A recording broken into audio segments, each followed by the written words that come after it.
Tunghayan natin ang mga kwentong hatid ng MAZ Stories. Hindi ako pwedeng magpalit ng tao ngayon, Armando.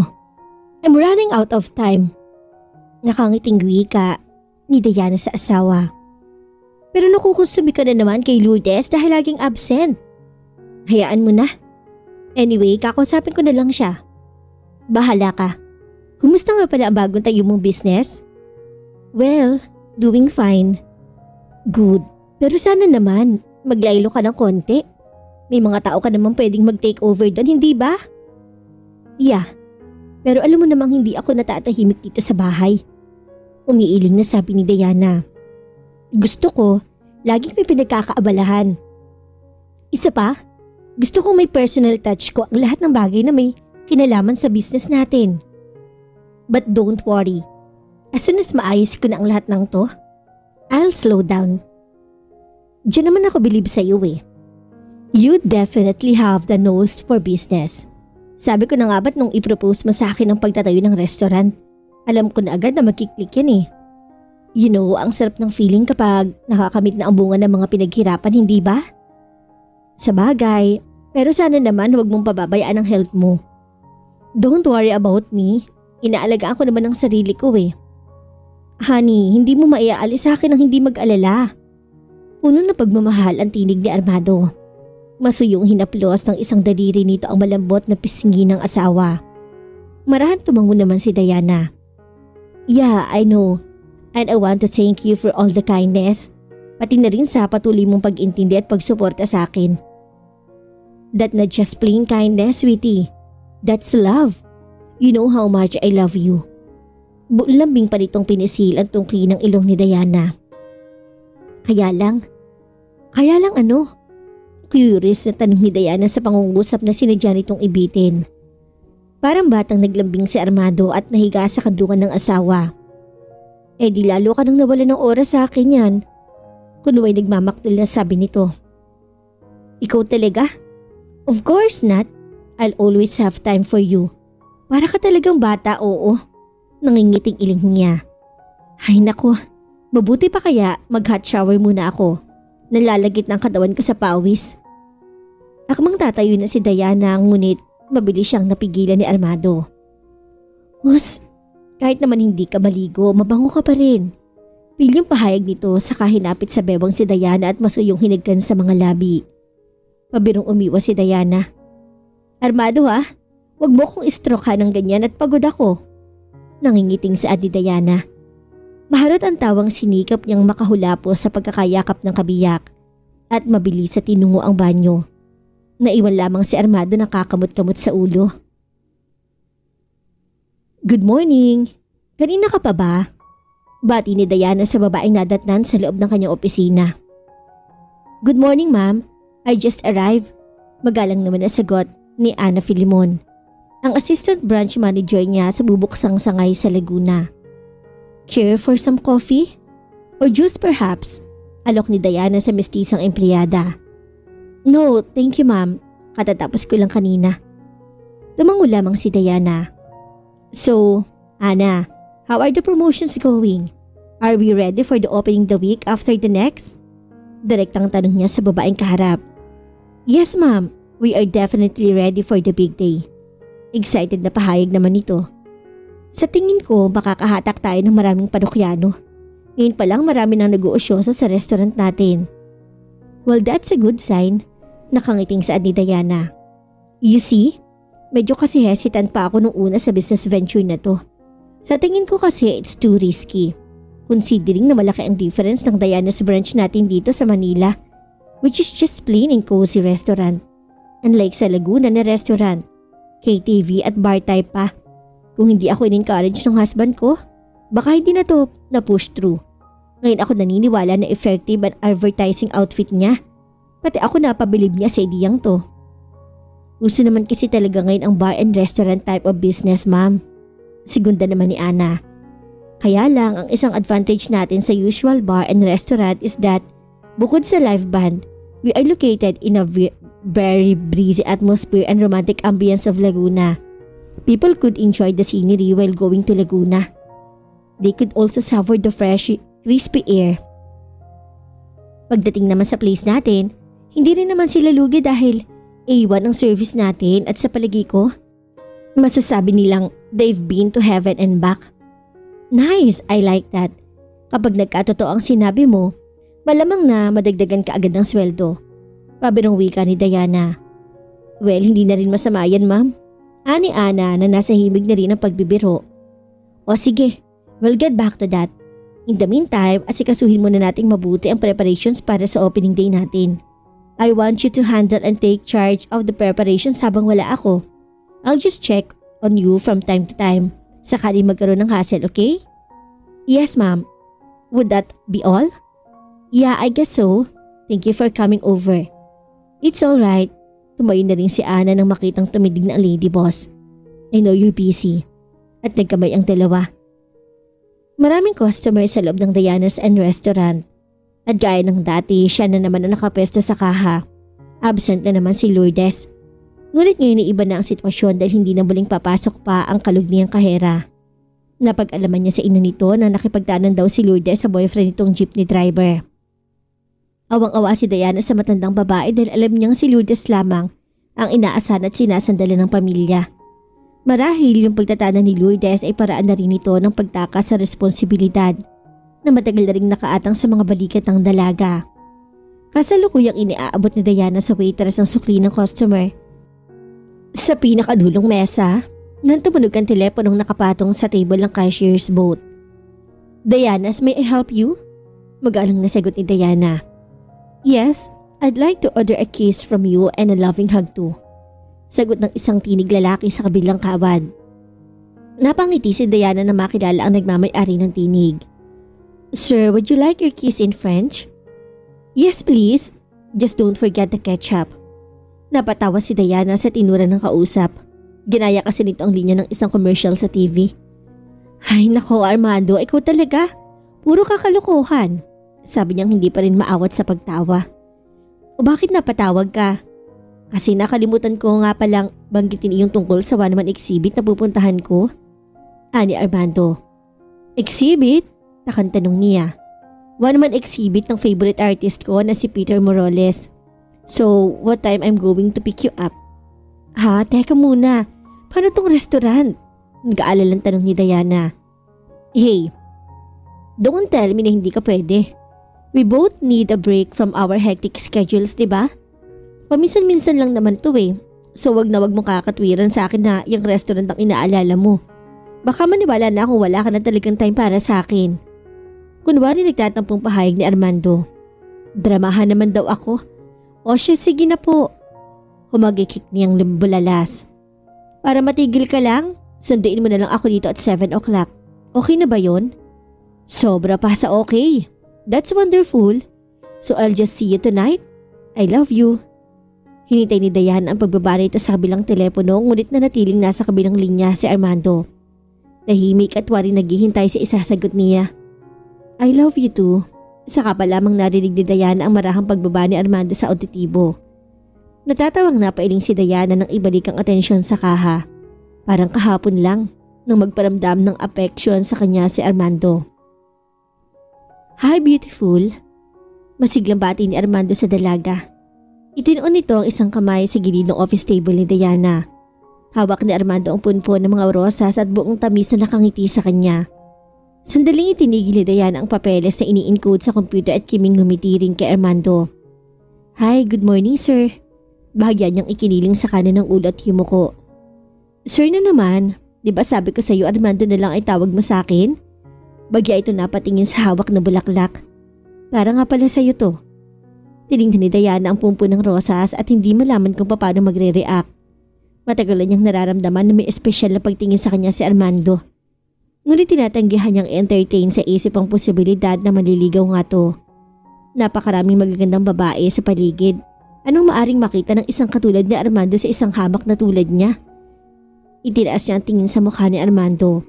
Mababa ka sa sagwapong mukha ng binata ang pagkaasiwa at kaunting pagkapahiya.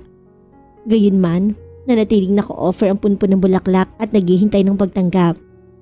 And Diana like that. Maari naman itong iwanan na lang ang mga rosa sa ibabaw ng mesa to save himself the embarrassment. But no, he'd rather face the possibility na i-refuse niya to than force her to accept the gift just because he want her to do so. Tinanggap ni Diana ang mga bulaklak. Thank you, mahinang usal niya. Tipid ang ngiti sa mga labi. Nariyan ba ang dad ko? Ngumiti ang lalaki at halatang na-relieve. Nasa loob ng office niya, kanina pa kayo nihintay. Tumango lamang ang binata, ngunit hindi umalis sa harapan niya. At waring may kung anong naglalaro sa utak nito. Diana?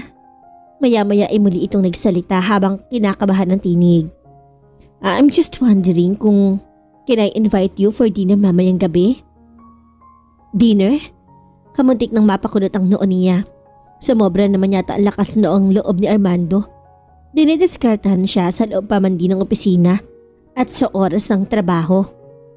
Please, mabait sa kanya si Armando at hindi niya maramdamang nangingilag siya rito kahit anak ito ng boss niya. Sige na nga. Thanks. See you later. Ang minsang pagpapaulak niya sa imbitasyon ni Armando ay nasundan pa ng kung ilang beses. Hindi na niya mabilang. Natutuwa siyang kasama ang binata. Mabait ito at palatawa. Ngunit hindi niya na maikakailang may kahungkagan siyang nadarama sa isang bahagi ng kanyang puso. Kahungkagang hindi si Armando ang pumupuno. Tinanggap niya ang pag-ibig ni Armando dahil matatag ang kanyang paniniwala na ang lahat ng bagay ay maaari namang matutunan, mapag-aralan, pati na ang pag-ibig. At ngayon, kasal na sila. Malamig naman ang hangin na binubuga ng aircon sa loob ng sasakyan ngunit parang mainit pa rin ang pakiramdam ni Diana. Hindi siya mapakali sa kinuupuan. Makailang beses na ngang sumulyap si Armando sa pag-aakalang masama ang kanyang pakiramdam. Kung hindi pa niya siniguro sa kabiyak na okay naman siya, malamang na kanina pa sila nabangga. Nasa kanya kasi ang konsentrasyon ni Armando at wala sa minamanehong sasakyan. Nang marating nila ang destinasyon at saka pa lamang nagluwag at napanatag ang pakiramdam ni Diana. Sa parking lot pa lang kasi may hinuha na ang dami ng taong dumalo sa opening night ng Diana sa Laguna. Namumulaklak yun sa dami ng iba't ibang uri ng sasakyan. At dahil wala ng bakanting espasyo para pagparadahan ng mga bagong dating, pati ang main road ay nagsilbi na ring parking area. Kung hindi lang may nakareserba ng parking space para sa sasakyan nila ni Armando, malamang nasa main road na rin sila makaparada. Ang katuwaan ni Diana ay lalo pang nadagdagan ng tuparin ni Armando ang ipinangako niya. Si Regine ang naging special guest nila para mag-cut ng ribbon. Puno ng tao ang buong lugar. Maging ang second floor na kinaroroonan ng KTV, namumuwalan din sa dami ng guest. Sa ground floor ng establishment, matatagpuan ang barat ang malaking stage na kinakabitan ng mga ilaw na sadyang para sa mga live performances. Lahat ng mesa sa ground floor ay okupado. Ang ibang guest nga ay nakasya na lamang sa pagtayo at pakikipagsaya sa mga kaibigan at kakilalang naroroon habang umiinom ng mga inuming nakakalasing. Sina Diana at Armando kasamang ilan sa mga kaibigan nila ay kasalukuyang nasa bar at well engrossed sa isang usapang tungkol na naman sa negosyo. Kanina ay nauna na nag-perform si Regine sa stage. Kinanta nito ang mga awitin na pampag-ibig at dalawa pang bagong single ito ng sikat na manganganta. At ang pinakapang pinaling kanta nito ay especially dedicated pa kay Diana. Dahil binulungan ito ni Armando na yun ang kanyang paborito sa lahat itong kanta. Hindi magkamayaw ang palakpakan ng mga tao sa pagtatapos ng awitin. Lahat ay sumisigaw pa ng more. Ngunit hindi na muling bumalik sa entablado si Regine. Matapos i-congratulate sina Diana para sa successful opening day nila, nagpaalam na ang magandang singer dahil meron pa itong pupuntahang isang singing engagement. Gayunman, hindi doon natapos ang excitement ng crowd. Nang isa-isa nang pumasok ang mga miyembro ng bandang wala pang recording ngunit nagsisimula na makilala sa mga music launch performances, lalong lumakas ang tili at sigawan ng mga tao. Isang banyagang awitin ang agad na kinanta ng grupo. Natigil sa pag-iingay ang guest at waring lahat ay nababatubalanis sa magandang tinig ng lalaking soloista ng banda. Kagyat naman na napalingon si Diana nang marinig ang boses na bumighani sa pansin ng karamihan. Hindi lang pamilyar kay Diana ang tinig ng soloist. Kilala niya ang tinig na yon. Kilalang kilala. Ilang ulit na bang narinig ang mga awit ng lalaki sa kanyang panaginip. Binaha na matinding tensyon ng dibdib ni Diana. Sinulyapan niya ang soloist at kagyat na pinikit ng mariin ng mga mata. Sabay ubusan ng isang taimtim na panalangin na magkaroon sana ng himala. At pagmulat niya ay matuklasan na nagkakamali lamang siya ng hinala. Ngunit binigo ang kahilingan niya.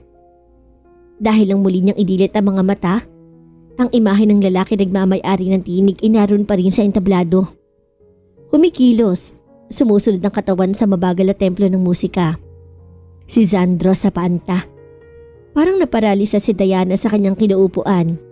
Pigil na pigil ang kanyang paghinga at nag-iinit ng pakiramdam. Namilog ng husto ang kanyang mga mata. Ni isa hinagap ay di niya naisip na dito niya muling makikita si Sandro. Halos ay kaharap na niya ang unang nilalang na nagpapakilala at nagtanim ng pag-ibig sa kanyang puso. Sa kanyang kaibuturan. Ang lalaking sumumpa sa kanya ng wagas sa pagmamahal at pinangakuan niya ng walang kapantay na pag-ibig at pagsamba ng lahat-lahat sa kanya. Ang lalaking sukat na lumisan ng walang paalam. Ang lalaki sa kanyang kahapon, sa kanyang puso hanggang ngayon. Sa kauna ng pagkakataon sa buhay niya, nakaramdam ng matinding pagkalito si Diana. Anong biro ba naman to ng tadhana at pinagtagpo pa silang muli ni Sandro? Naihatid na ni Diana at Armando ang huling grupo ng kanilang mga bisita sa labas ng restaurant. Ngunit halata pa rin ang bahagyang pananamlay ni Diana. Wala sa kasalukuyan ng isip niya. Walang ibang laban ng utak niya kundi si Sandro. Matindi ang naging epekto ng muli nilang pagkikita nito. Ang hindi niya lamang lubos na matiyak ay kung napansin din siya ng lalaki sa kabila ng mga taong laman ng restaurant. "Excuse me ho, ma'am." "Sir?" Pasintabi ni Ana sa kanilang mag-asawa. "Ma'am, gusto ko lang pong malaman kung narito kayo tomorrow. May isang grupo ho kasi ng magazine writers na narito kanina at nagtanong kung pwede kayong ma-interview para sa feature story nila." "Wow, nakita mo na, honey? Mas excited pa yata si Armando sa asawa. First day of opening pa lang ay humihingi na agad ng interview. Ibig sabihin lang yan, maganda ang tatakbuhin ng business mo." "So, ma'am," muling untag ni Ana, "narito po ba kayo tomorrow?" "I still can't answer that. Masyado yata ako napagod ngayon. Parang bala ko muna mag-take ng 1-day leave." Matablay na paliwanag ni Diana sa kanyang assistant branch manager. "Abahay mala, ngayon ka lang yata nakaisip na mag-absent. For a change." Tatawa-tawang biro ni Armando at namimilyo ang mga ngiti. "Honey, what do you think? Mag-absent na rin kaya ako sa office bukas para pareho tayo?" "Ikaw talaga. Tama na nga yung biro mo, nakakaya naman kay Ana, no?" Pilit ang ngiting tugon ni Diana. "Melbs, tatawagan na lang kita bukas kung meron akong changes sa schedule ko.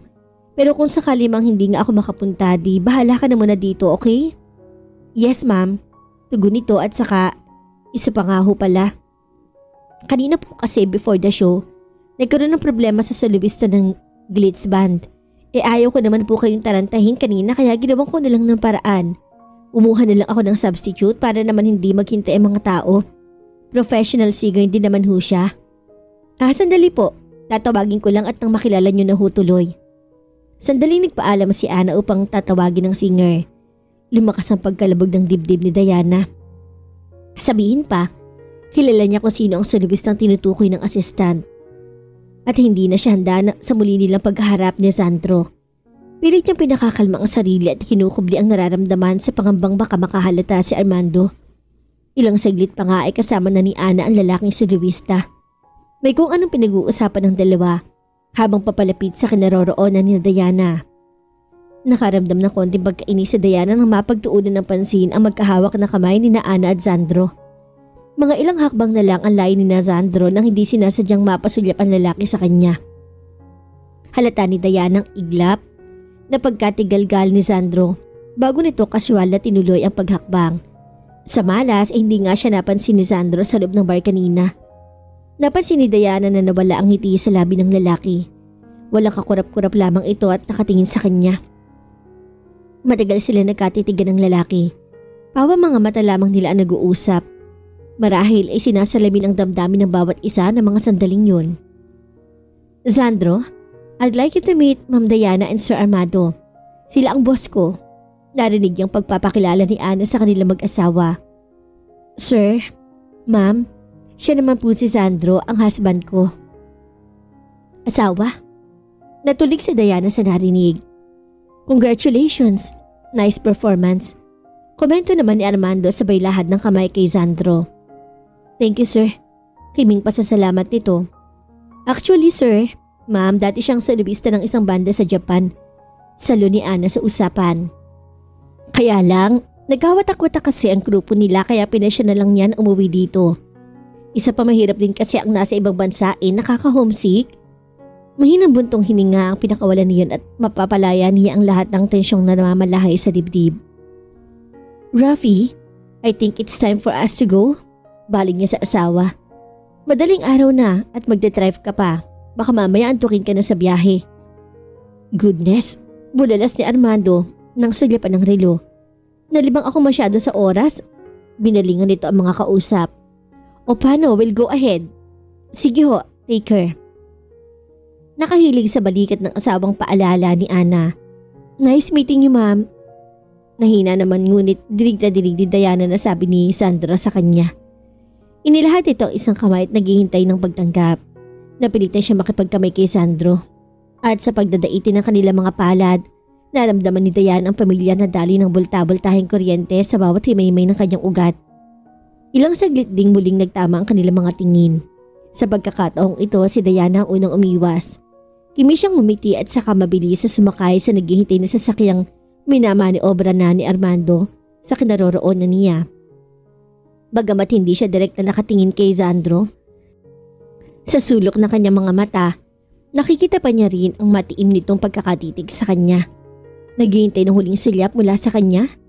Sinadya niya yung ipagkiit kay Sandro at sa ginawa niyang yun hindi mawari ni Diana kung bakit higit yata siyang nasaktan.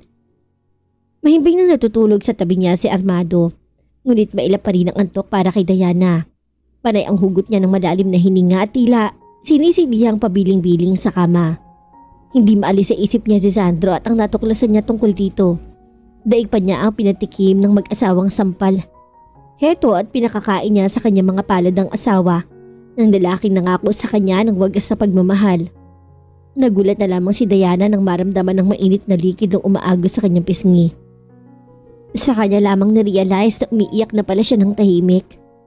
Akala ni Diana ay tuloy ng nabura ang alaala ni Sandro na magpasya siya na magpakasal kay Armando. Ngunit nagkamali siya. Nilinlang siya ng sarili niyang puso dahil magpahanggang ngayon sa kabila ng lahat wala makakapuno sa kahungkagan niya sa dibdib. Kundi si Sandro. Chapter 2. Tokyo, Japan. Excuse me? Miss, Pilipino ka rin ba? Nakangiting tanong ni Sandro sa morenong waitress na lumapit sa bar upang ipaabot sa binata ang order ng isang customer nilang Hapon sa Haji Bar. Obvious ba? Hindi naman singkit ang mga mata ko no? Mataray na tugon ni Diana. Nakaismid niyang hinihintay ang pinaghahalo nitong alak na order ng customer. Hey, cool ka lang. Huwag masyadong mainit ang ulo. Di ka tatagal dito kapag ganyan ang attitude mo. Tugon ni Sandro sa dalaga. Hindi pa rin napapalis ang ngiti sa mga labi nito. Paano ka ba namang hindi maiinis yung customers dito ang lababastos? Reklamo ng dalaga. Bakit? Ano bang ginawa nila sa'yo? Kinalabit ba naman ang pangupo ko? Natagalan siya sa paghahanap ng tama at disenteng salita. Oh, nakakagigil talaga. Naku, dapat ngayon pa lang masanay ka na. Ganyan talaga dito. Biro lang sa kanila ang ganun. Saka isa pa, wala tayong magagawa dahil nandito tayo sa bansa nila. Kailangan tayo ang magparaya kapalitang ilang lapad. Hay nako, ewan ko lang. Baka pag di ako nakapagpigil may buhos sa mekanya ang alak na inorder niya. Ang tapang mo pala, miss. Dapat yata bouncer ang trabahong pinasok mo dito at hindi waitress eh. May himig namang pagbibirong sabi ni Sandro. Bago ko malimutan, ako nga pala si Sandro. Sandro Zapanta. Ang pinakagwapong bartender dito na makikilala mo. Wow ah. Akala ko sa Pilipinas lang madalas ang bagyo. Pati pala dito sa Japan, signal number 3 na din. Natatawang tugon ni Diana. Biro lang ah, baka mapikon ka. Malukot ang sinasabi mong gwapo mong mukha na hindi ko naman makita. Ako pala si Diana. Dadalawang araw pa lang ako dito. Ikaw? Heto, magtatatlong buwan na kaya medyo nasanay na rin maski paps. O paano, Sandro? Dadaling ko muna ito sa mokong na yun. Salamat sa payo Okay, kita na lang tayo mamaya. At dahil pareho sila ng bansang pinagmulan, madali nilang nakagaanan ng loob ang isa't isa. Kadalasan kapag day off nila ay wala naman silang ibang lakad. Lumilipas ang magapong nila na pamamasyal at paglalamyarda sa park at iba pang entertainment district sa Tokyo, kung saan naroon ang iba't ibang forms of entertainment. Meron din doon mga museo kung saan nakalagang ang iba't ibang klase ng Japanese paintings, wooden carvings, artworks at iba pang bagay na lubos na nagpapakilala sa mayamang kultura ng bansang Hapon. At kung minsan, nakakapanood sila ng mga konsyerto ng katutubong Hapon sa open park na ang ginagamit lamang na instrumento sa pagtugtog ay samisen, isang 3-string instrument na hawig sa isang banjo. May mga pagkakataon ding pumupunta na lamang si Sandro sa apartment na tinutuluyan ni Diana upang makipagkwentuhan sa dalaga o dili kaya ay makipaglaro ng chess. Uy, maganda pala ang boses mo ha? Puri ni Diana nang malabasan sa sala si Sandro na kumakanta habang sinasaliban ng gitara ang sarili. Galing siya sa kusina at katatapos lamang hugasan ng kanilang pinagkainan. Tinuyo pa muna ng dalaga ang basang kamay bago umupo sa tabi ni Sandro. Alam mo, pwede ka maging singer. You think so? Flattered na tanong ni Sandro. Oo naman Hindi nga maganda ang boses ko pero marunong akong kumilatis ng taong may magandang boses. Alam ko rin ang ibig sabihin ng good music. Kunway nagtatarin na tugon ni Diana. Actually, yan talaga ang pangarap ko noon pa. Kaya nga ako nandito sa Japan Nagbabaka sakali na ma-discover dito ang talent ko. Ha?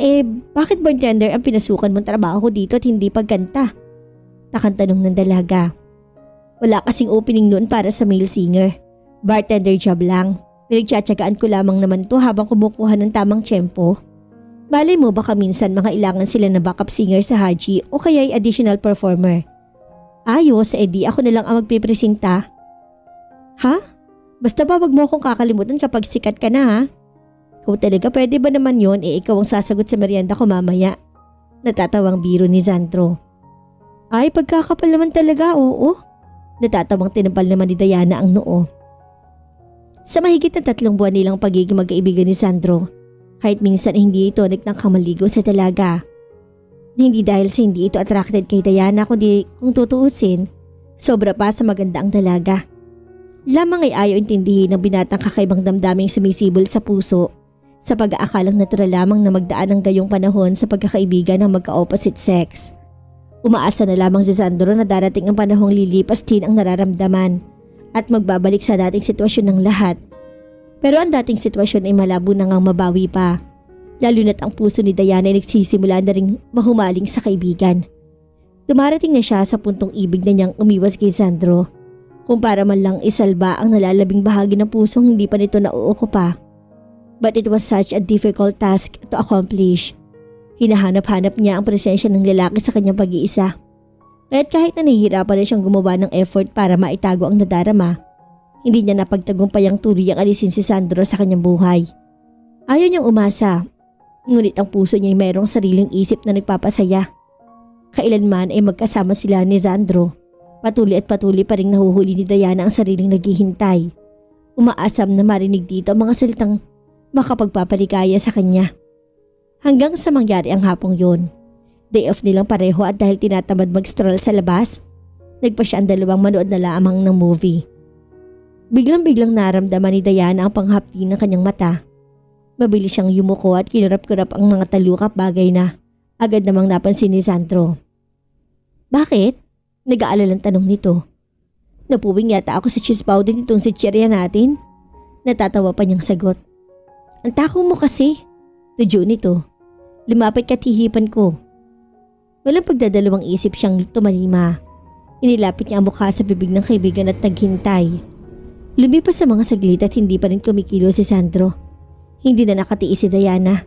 Kilusot-kusot niya ang mga mata at nang muli siyang dumilat, nagsimula maging erratiko ang tibok ng puso niya sa damdamin na sisinag sa mga mata ng binata.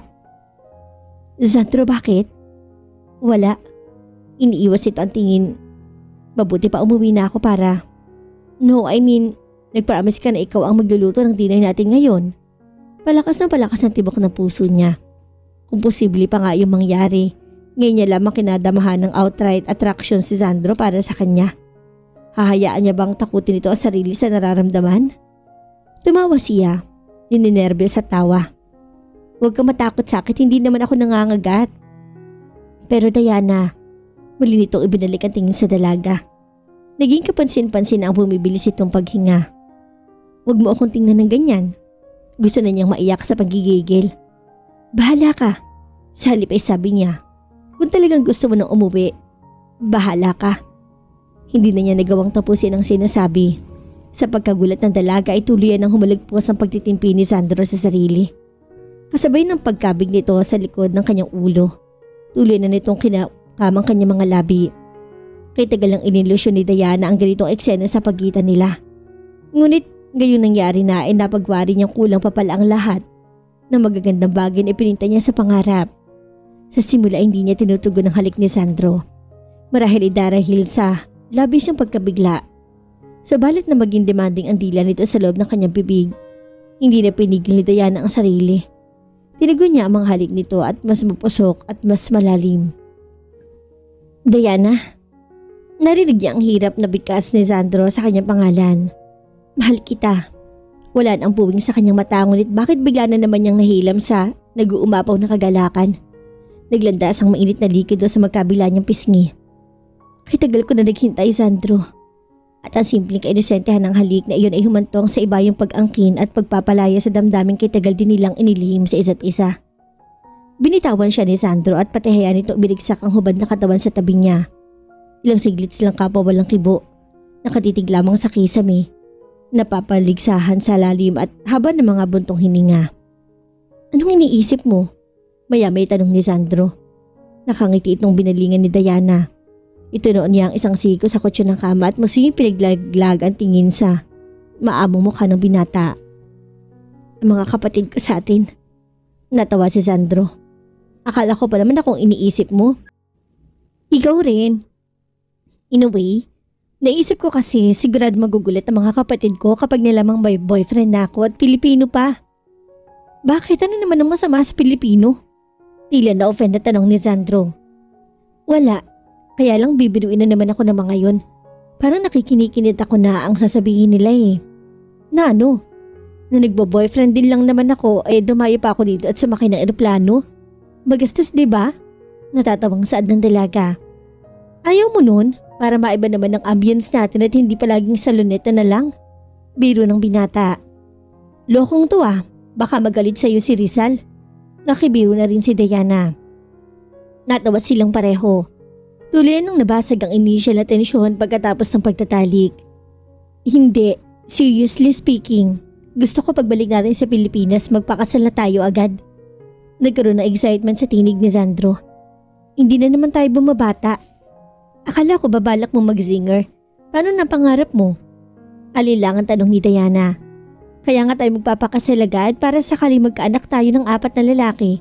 Eh di ayos na, buo na agad ang banda. Ako pa rin ang soloista. Pabirong tugon niya. Salbahe ka talaga? Pakli ni Diana sabay bigay ng mga pinong kurot sa tagiliran nito. Natatawang umiwas si Sandro. Pilit na hinuhuli ang kanyang mga kamay. Nang mapagod ay kusa nang nagpahuli si Diana at matinis sa mga tawa. Tawa na unti-unti rin na naglahod ang muli siyang hagkan ni Sandro sa leeg. Pababa sa balikat, padaos-dos sa kanyang dibdib. Nang humupa ang unos ng pagnanasa, kapwa nila natalos na ina ang hudyat na magkasama nilang paglalayag sa mundo sa buhay. Madaling araw na at malapit na magsara ang Haji Bar. Inaayos na lamang ng staff ang mga gamit bago tuluyang umuwi. Kanina pa pasulyap-sulyap si Sandro sa suot na oras ng pambisig. Ngunit hanggang ngayon ay hindi pa lumalabas ang dressing room si Diana. Nakagawian na kasi ng dalaga na magpalit ng damit na suot bago umuwi. Sa kabila ng pagkamodern ay may konserbatibong side pa rin ang personalidad ng nobya. Naaasiwa to sa itim na miniskirt at itim ding halter top na siyang pinaka-uniforme ng mga waitress sa bar.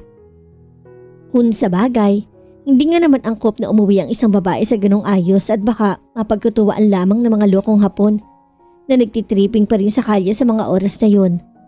Ilang sandali pa naghintay si Sandro. Nang hindi na makatiis, ipinasya ng pinata na sunduin na ang katipan sa dressing room. Diana, Mahinang tawag na niya at sinabayan pa na mahinang pagkatok sa pinto. Walang sumagot. Kinakabahan na si Sandro nang makarinig siya ng ingay sa may hangganan ng pasilyo na tumutumbok sa backdoor ng bar. Palabas sa parking area ng mga sasakyan ng ibang empleyado at may-ari ng bar mismo. Dali-daling tinungo ni Sandro ang backdoor upang mag-imbestiga.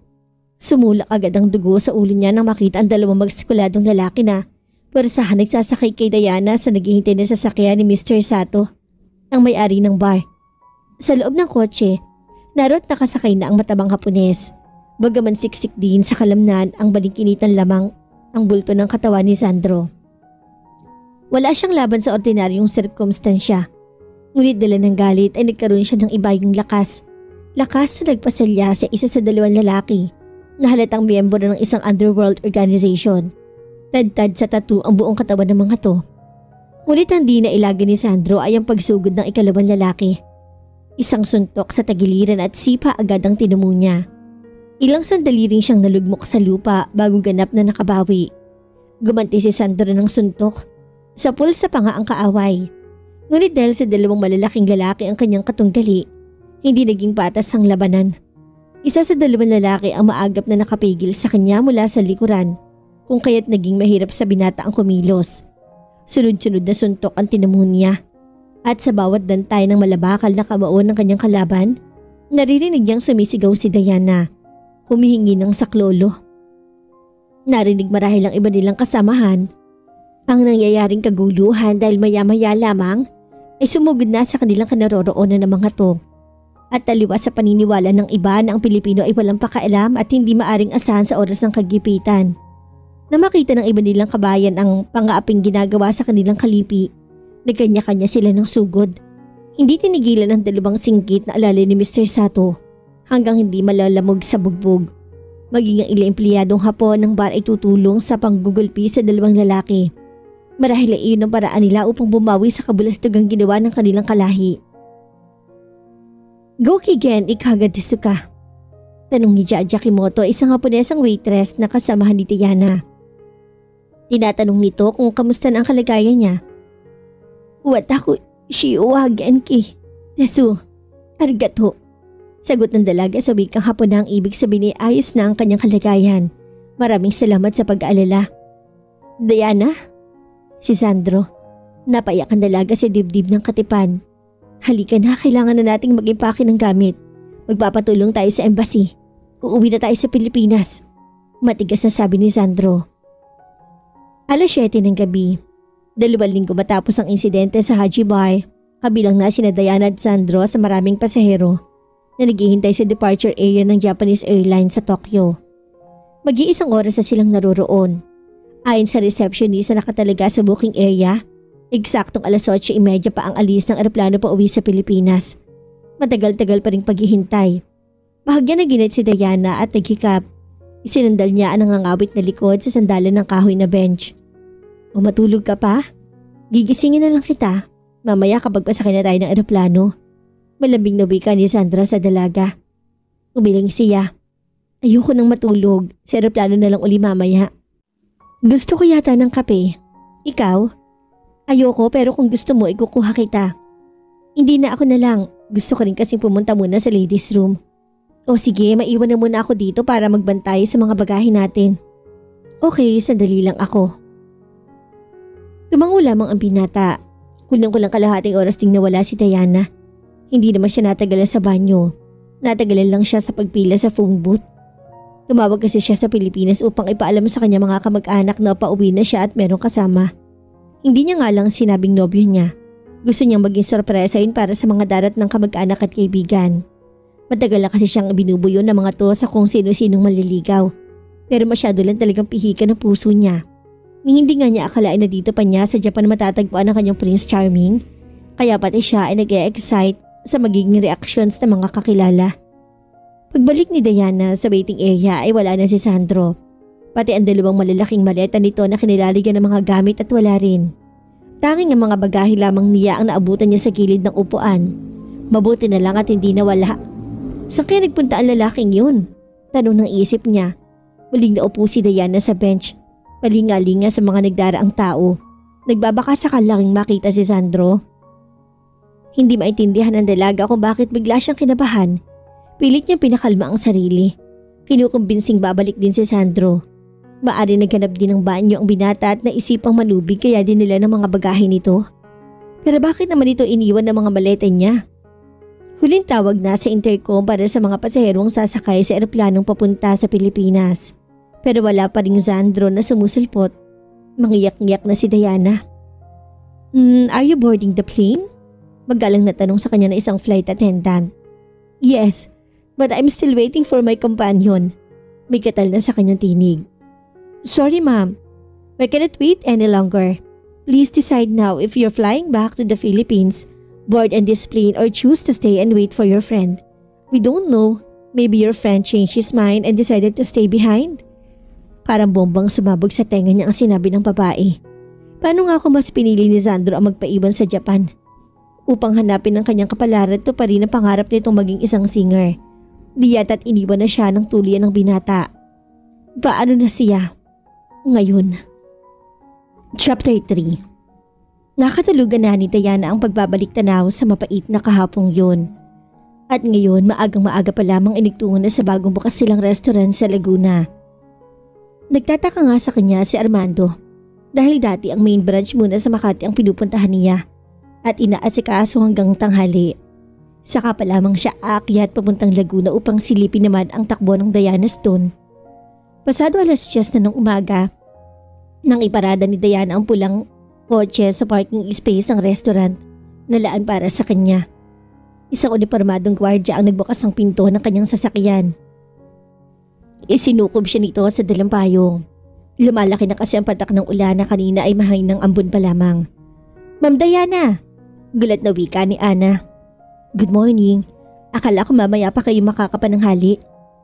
Wala, naisip ko lang pumunta ng mas maaga para mas mahabang oras ang may devote ko rito. Matabang na pahayag niya. So how's everything? So far, so good. Mangilan-ngilan pa lamang ang pumapasok na customers pero mamaya, tiyak na dagsana. Lalo na sa bandang hapon. Dire-diretso na hanggang sa gabi. Pagbabalita ni Ana. I see. Patango-tango lamang si Diana.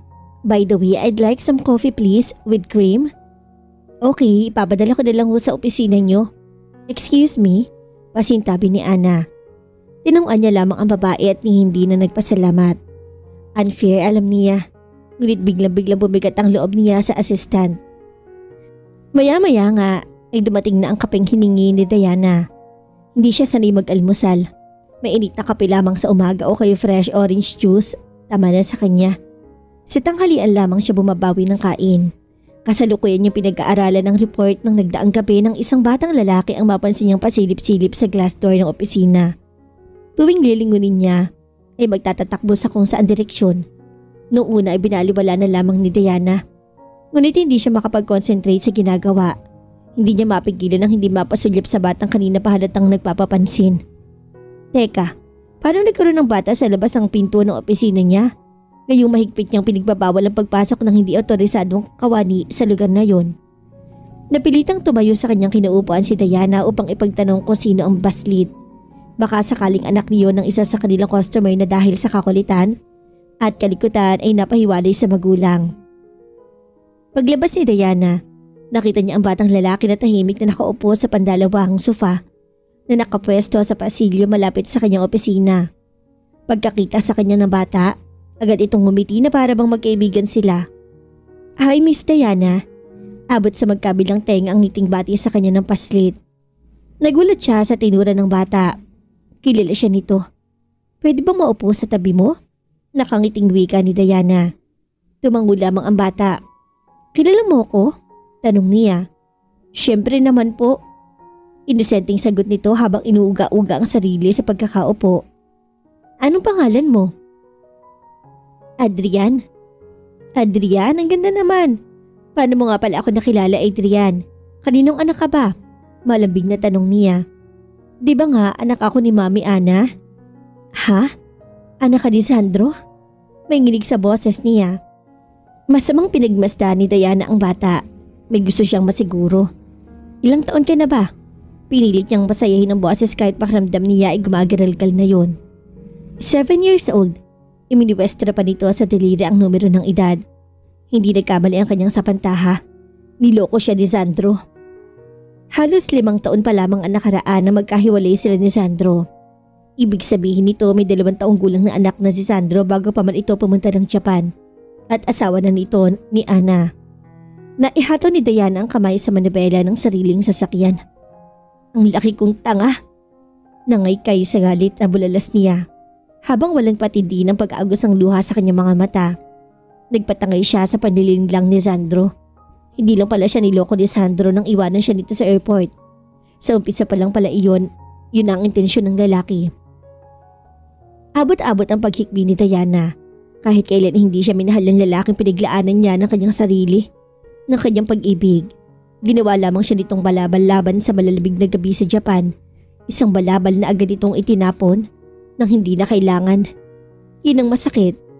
All these years sa kabila ng sama ng loob na nadama niya sa pagkawala ng lalaki, pinanaig pa niya rin sa isip na baka sakali lang naman na may makatuwiran itong dahilan. Pero ang malamang kahit kailan ay hindi siya kasama sa mga pangarap nito. Daig pa niya ang minaso sa dibdib. Siya lamang pala ang hangal na bumuo ng isang pangarap. Hangal sapagkat hinayaan niyang umikot ng kanyang mundo sa pag-ibig kay Sandro. Talaga nanghihinayang siya sa pagmamahal na iniuukol sa lalaki. Naghihimagsik ang damdamin niya sa katotohanang hindi niya kayang pagsinungaling sa sarili. Dahil magpahanggang ngayon, si Sandro pa rin ang sinisigaw ng kanyang puso. Diana? Tanong ng tinig mula sa kabilang dulo ng kawad. Pinanigasan agad ng mga pangaandalaga. Tila sawang kumiwal ang mga bituka niya sa tiyan sa biglang bugso ng tensyon. Agad niya napagsino ang tinig. Ikaw? Hindi inaasahan ni Diana ang tawag na yon. Ang lakas ng loob mong tumawag dito. Kailangan natin mag-usap. Tungkol saan? Sarcastic kanyang tanong. Tungkol sa maraming bagay. Sandro, as far as I am concerned, wala na tayong dapat mapag-usapan. Matigas sa sabi ni Diana at tinitimpi man ang galit ay di pa rin maiwasang bumukas sa tinig. Mali ka. Marami tayong dapat tapusin. Hindi pa sapat ang mag-usap tayo dito sa telepono. Kailangan natin magkita sa personal. Wala na tayong tatapusin, Sandro, dahil matagal na tayong tapos. At huwag mo nang subukang buksan ng librong matagal nang nakatiklop. Diana, kahit kailan hindi ko sinira ang sarili ko sa nakaraan natin. Huwag mo naman sanang isarang isip at puso mo para sa mga paliwanag ko. Paliwanag? Anong klase? Yung hitik na hitik sa kasinungalingan? Nakakaloko siyang tumawa. No, thank you, Sandro. I'm perfectly satisfied for what I am right now. At hindi dahil sa nakaraang sinasabi mo. Isang malalim na buntong hininga ang pinakawalan ni Sandro. Diana, just this once. Pagbigyan mo naman ako na magkita at magkausap tayo. Bakit? Sinusurot ka na ba ng konsensya mo dahil sa ginawa mo nun? Maingay na umismit si Diana. Well, sorry pero sobrang busy ang schedule ko para makinig sa mga kasinungalingan mo. So if you'll excuse me, kailangan ko pang asikasuhin ang trabaho ko. Hindi na niya hinayaang makapagsalita pa si Sandro. Mabilis na niyang ibinaba ang auditibo ng telepono. Muling tumunog ang telepono, ngunit hindi na muling pinagkaabalahan ni Diana ang pagsagot. Tinimpla niya ang ringer sa pinakamahinang volume at hinayaan lang iyong magring ng magring. Makalipas ang ilang minuto, tumigil na rin sa pagtunog ang aparato. Iniangat ni Diana ang intercom at nagbilin sa sekretarya niya na maliban kay Armando, itanggi siya sa sino mang maghahanap. Sumandal siya sa swivel chair. Pagkatapos tila nauupos na kandilang ikinatang anoo sa mga kamay na nakapatong sa mesa. Tutol man sa kalooban niya ay hindi niya naman mapaglabanan ng alaalang pinukaw ng tawag na ni Sandro. Samantala, umaawit si Sandro ng kampante-kampante si Diana sa pakikinig. Para sa kanya walang kantang hindi masarap sa pandinig kung si Sandro din lamang ang aawit. Pakiramdam niya ay para siyang idinuduyan sa ulap. Isa yun sa mga sandaling gustong-gusto ni Diana. Feeling niya isa siyang dalagang taga-bukid na hinaharana ng lalaking mangingibig. Nangingiti siya sa isiping dito pa sa Japan niya naranasan ng maharharana. Maya-maya, nang mapagod na sa pagkantay, binalik na nito ang gitara sa sabitan. O ano, gusto mong mamasyal naman tayo sa sentro? Kain tayo ng ramen, alok ni Sandro kay Diana. Oo ba? Excited na tugon ng dalaga. Pero hati na lang tayo ha. Hindi ko kasi kayang umubos ng isang serving eh. Paano ba naman ang laki ng lalagyan nila? Kasi laki na nga nun ng pinakamaliit naming palangganita sa Pilipinas eh. Sus, ikaw naman sabihin mo umiiral na naman ng pagiging Cory mo. Biro naman ni Sandro. Anong Cory? Kunot noong tanong ni Diana. Cory? Ano pa, edi kuripot? Ano itong sinabayin pa na malakas sa tawa. Isang pinong kurot sa tagiliran ang tinanggap ng binata. Dokong to nga. Ikaw lang naman dyan ang inaalala ko, baka mamaya sa akin mo pa utangin ang pambayad natin ng ramen. Ha? Ano na ang gusto mo ngayon? Napakamot sa batok ang binata. Ayoko na ng ramen kung walang kasamang sashimi. Natawa naman si Sandro. Patay, lalo pa ako napamahal niyan. Sus, magbihis ka na nga at baka madagdagan pa ng madagdagan ang order mo. Naiiling na sabi ng binata. Nagulat pa si Diana nang marinig ang sarili niyang tinig. Humihikbi. It was a good memory but too painful to remember. Kung sana lang hindi natapos ang ganong kasayang tagpo. Sana ay siya na ang pinakamaligayang babae sa buong mundo. Inabot ni Diana ang shoulder bag. Nanginginig ang mga kamay na dinukot niya ang panyo at marahas na pinahira ng mga luha sa pisngi. Nakaiyak na siya. Dapat nang tumahan. Kilalanin niya ang damdamin kay Sandro dahil iyon ang kaaway. Kaaway na dapat labanan at pagkatapos ay kalimutan. Bitbit ni Diana ang isang kahon na may lamang regalo. Nang tumimbre siya sa tarangkahan ng bungalow style na bahay ni Ana. Inibitahan siya ng huli sa kaarawan ng anak nito na si Adrian. Ayon kay Ana, ilang ulit na daw iniungot ni Adrian na pasabihin siya kaya para sa malapit nitong kaarawan. Nung una ay mahigpit ng pagtanggi ni Diana na dumalo sa kasiyahan. Nagdahilan na siya ng kung ano-ano para lamang makaligtas sa pagdalo. Ngunit wala rin namang nangyari dahil hindi siya tinantanan ni Ana sa pangungudit hanggat hindi siya pumayag. Nangako raw ito sa paslit na ewan kung ino ang nakain at ginilamang kalapit ang loob sa kanya. Abot-abot ang kaba ni Diana. Alam niyang magkikita sila doon ni Sandro at iyon ang iniiwasan niya. Gusto niyang nangang mainis sa sarili dahil hindi niya maintindihan kung bakit siya nakumbinsi na dumalo sa kaarawan ni Adrian. Si Adrian na anak ng lalaking kapwa niya kinamumuhian at minahal sa iisang panahon. Bahala na. Total naman hindi niya kailangan magtagal dun. Ang mahalaga lang ay mabati niya ang may kaarawan. Sasadyain na lang niya hindi tingnan si Sandro at pansinin. Pasasaan ba't matatapos din ang araw na to? Miss Diana? Nakangiting sa lubong ng batang si Adrian. Tumakbutong patungo sa kanya at kamuntik pang madapa ng magkabuhol ang mga paa. Humalik siya sa pisngi ng bata at iniabot ang dala niyang regalo. Happy birthday! Bati niya. Sa tinig na pilit lamang ang sigla. Thank you po ha. Akala ko hindi na kayo darating eh. Pwede ba naman yun birthday mo nga diba? Ma'am Diana, dito po kayo maupo. Inialok sa kanya ni Ana ang isang silya. Sa sulok ng kanyang mga mata ay napansin niyang nakamasid lamang sa kanila si Sandro. Ngunit hindi ito nagtangkal lumapit man lamang. Karamihan sa mga dumalo sa kaarawan ni Adrian ay mga batang halos kasing gulang nito. Marahil ay mga kaklase, kapitbahay at kalaro. Naroon din ang ilang kamag-anak ni Ana at piling kaibigan. Ngunit sa side ni Sandro ay isa lang yata ang naroon. Ang nag-iisang kapatid nito na si Luisa. Napupunan ni Diana na kanina papanay ang sulyap sa kanya ni Luisa. Hindi niya maintindihan. Wala naman siyang mabasang anumang kahina-hinalang ekspresyon sa mukha nito. Basta't kapag nagtatama ang kanilang mga mata, kaagad itong ibabaling ang tingin sa ibang direksyon. Aabalahin ang sarili sa kahit anong mapagbalingan. Lalo tuloy na intriga si Diana sa kakatuwang ikinikilos nito. Sa party, walang ibang makausap si Diana. Lahat doon ay pawang magkakakilala. Hindi naman mapirmi si Ana dahil abalang-abala to sa pag-asikaso sa lahat ng panauhin. Ayaw naman itong patulungin siya sa kusina kahit makailang beses na siyang nagpresenta sa kawalan na makakausap. Nang matapos ang kainan at pasimulan na ang mga palaro, nagpa siya nang magpaalam si Diana. Alas 5:30 pa lamang naman, ma'am. Bakit uuwi na agad kayo? Tanong ni Ana. Wala kasing gusto makipag-usap sa akin, sabi ng isip niya pero iba ang namutawi sa kanyang mga labi. Baka kasi hanapin na ako ni Armando. Hindi ko nga pala nabanggit sa kanya na pupunta ako dito. Pagdadahilan niya. At saka isa pa, baka abutan ako ng traffic, mahirap na. Naku, kung hindi ko na talaga kayo mapipigil, edi sige. Salamat ho sa pagdalo sa inyo. Ingat kayo sa pagmamaneho. Magiliw na sabi ni Ana. Naisip tuloy ni Diana, ano kaya ang sasabihin ng babae kapag nalaman nitong minsan sa buhay niya, nagkaroon siya ng relasyon sa asawa nito. Salamat din sa imbitasyon. Nakukonsensya siyang ngumiti. Sige, mauna na ako. Nang talikuran niya ang babae ay kamuntik na niyang mabunggo ang paslit na nakatingala sa kanya. O Adrian, bati niya dito. Yumuko siya at muling humalik sa pisngi ng paslit. Happy birthday ulit ha. Isang mabilis sa sulyap sa paligid ang ginagawa niya. Wala yata si Sandro. Nanamlay ang pakiramdam ni Diana. Hindi man lamang niya nakita si Sandro bago siya umalis. Napabuntong hininga siya. Hindi rin pala niya matitiis hindi tapunan man lamang ang sulyap ang dating katipan. Mga ilang metro din ang layo sa bahay ni Ana sa lugar na pinagparadahan ni Diana ng kanyang sasakyan. Masyado kasing makipot ang kalyang papasok ni Ana.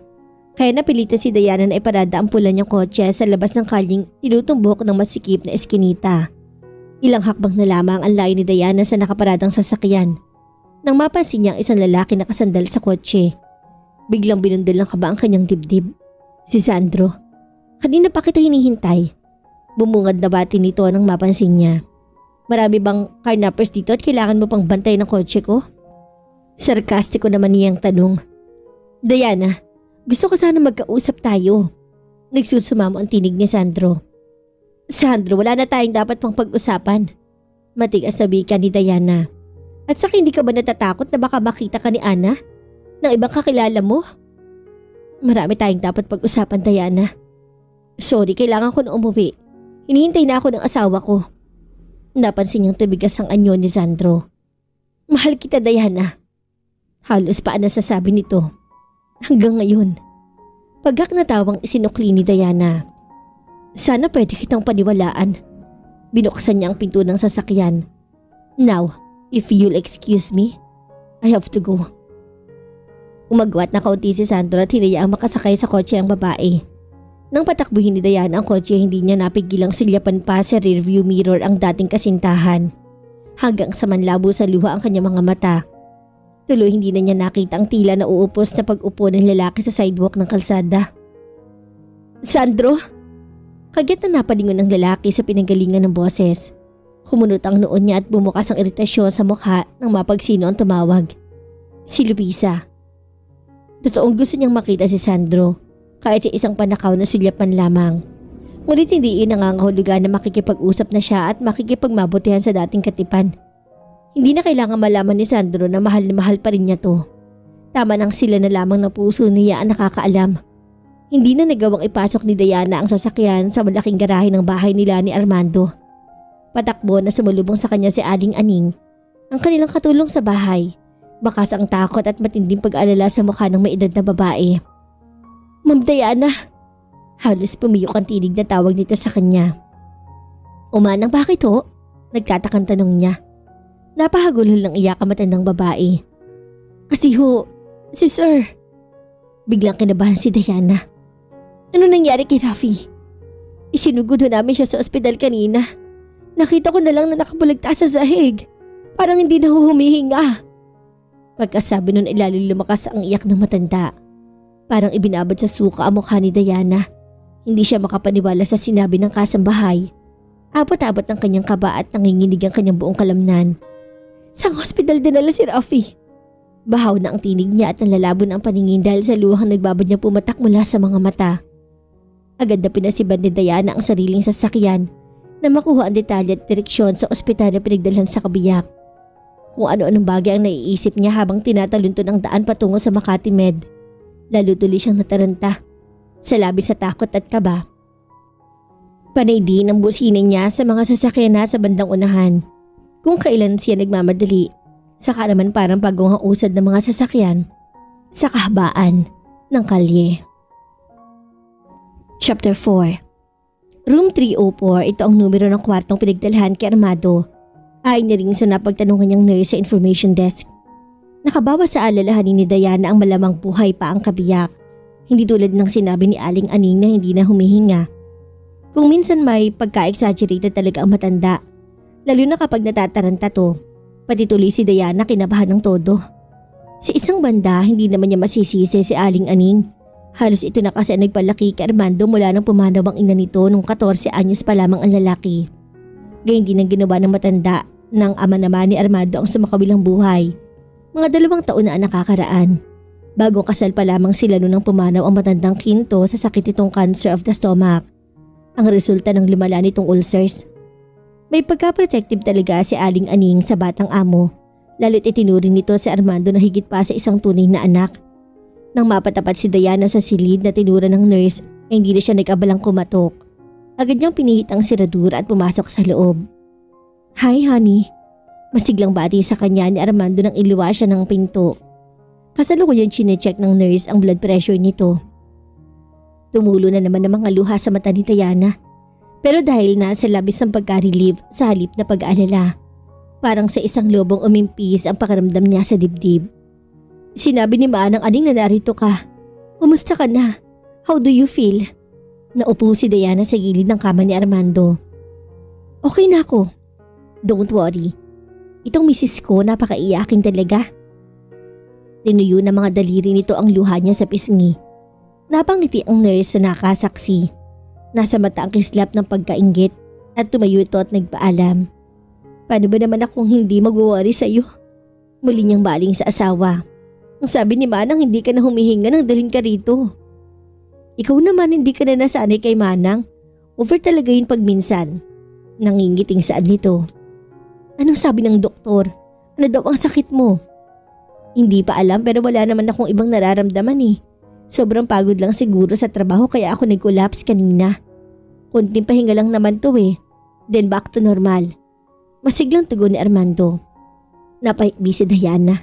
Mandin ay parang batang sumubsob sa dibdib ng asawa at umiyak. Gulat si Armando sa inasal ng kabiyak. "O bakit na naman?"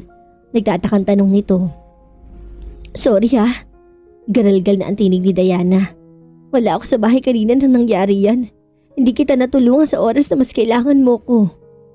"Ano ka ba naman?" Hindi nito malaman kung matatawa o aaluin siya. "Hindi naman kita sinisisi at saka hindi natin alam na mangyayari to. Hindi naman ako pinabayaan ni Manang.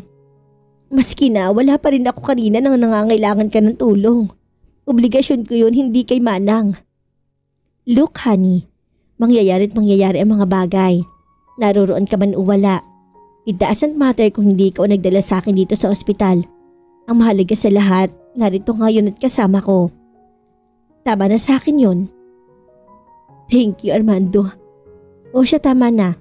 Baka akalain ng mga umaaligid na ahente ng punerarya dyan ay may inaayakan kang patay." Napatawa na nga si Diana sa tinura ng asawa.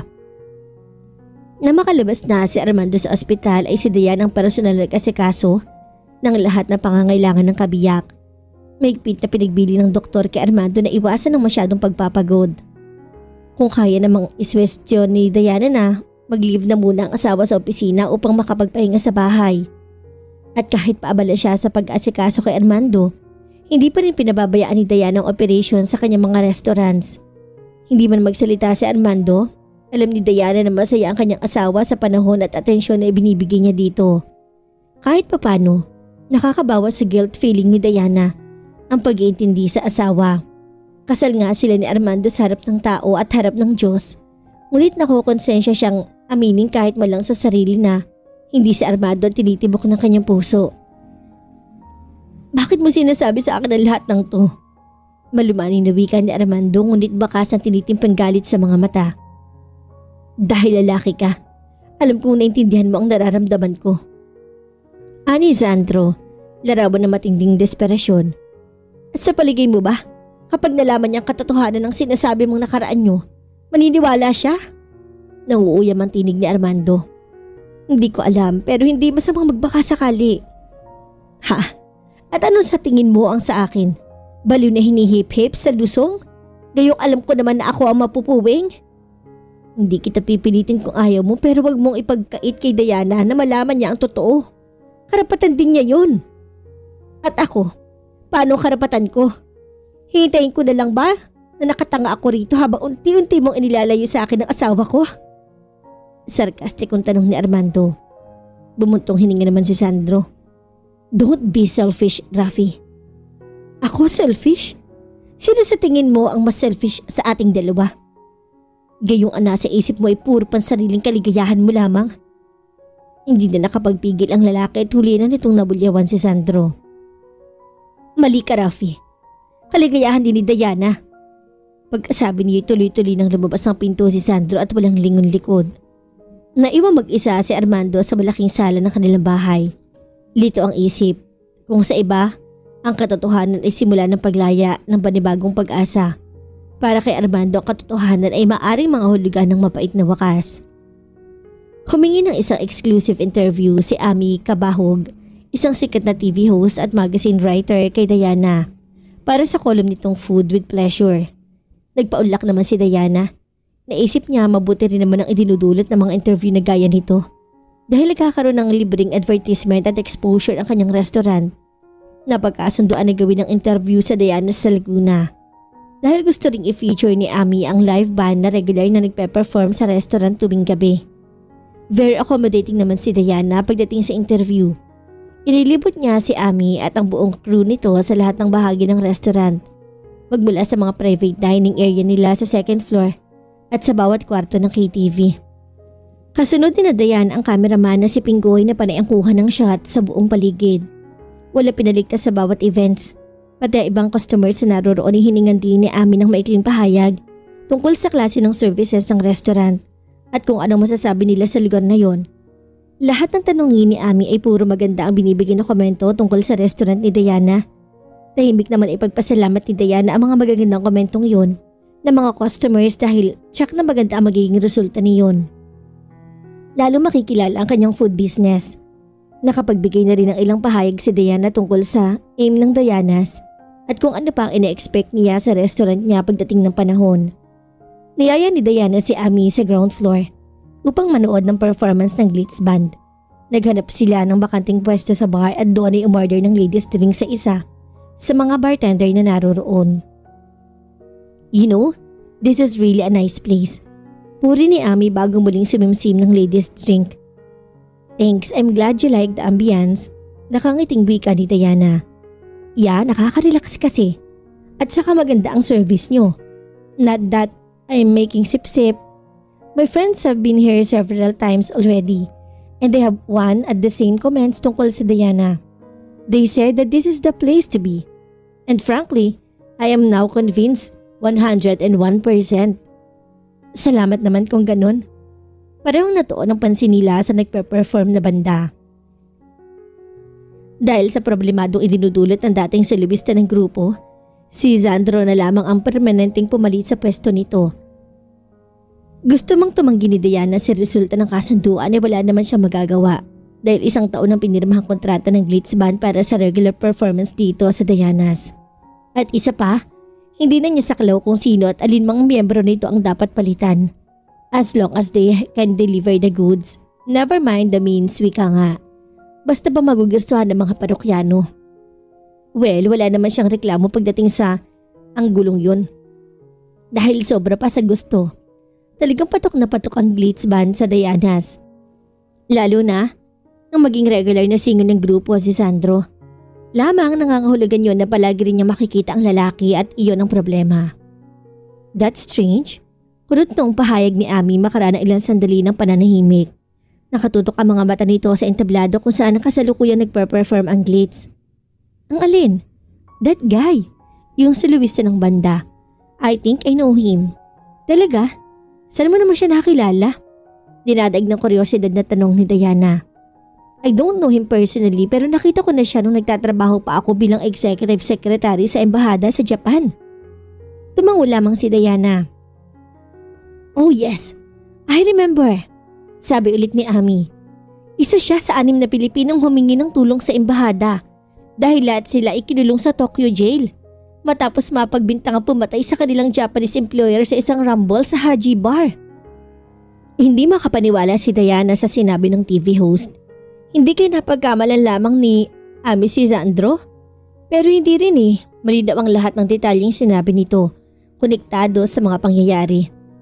Napasintabi sa kanya si Ami dahil tinawag ito ng cameraman. Tinungan lamang nito ni Diana kahit wala dito ang pansin niya. Gulong-gulong isip niya sa narinig. Si Sandro, nakulong sa Japan? Pilit na inaalala ni Diana ang lahat ng mga pangyayari nung madaling araw na yun. Kasalukuyan siya nagbibihis at nagpapalit ng suot niyang miniskirt nang may kumatok sa pinto ng dressing room. Pagbukas niya, agad siyang sinugaban ng isa sa dalawang lalaki na ang pagkakaalam niya ay mga alalay ni Mr. Sato, ang may-ari ng Haji Bar.